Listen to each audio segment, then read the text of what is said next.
Po številnih debatah v zadnjem času o krizi v taboru londonskih topničarjev danes za njih prav lahka naloga, kajti gostje niso pokazali kaj dosti.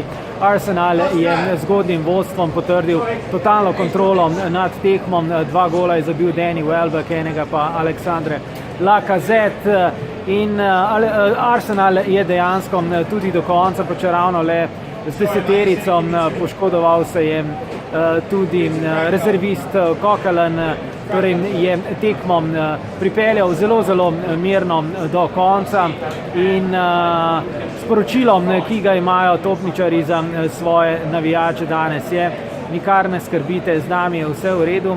Če pa naj koga skrbi, pa je to, da vse, ki spremljamo Premier ligo, dejansko skrbi Bournemouth, ki od sebe ni dal nič in se je pokazal res v slabi, praktično grozni luči. Tako smo že pri končnem izidu. Danes na Emiratih se je zgodilo Arsenal 3, Bournemouth 0.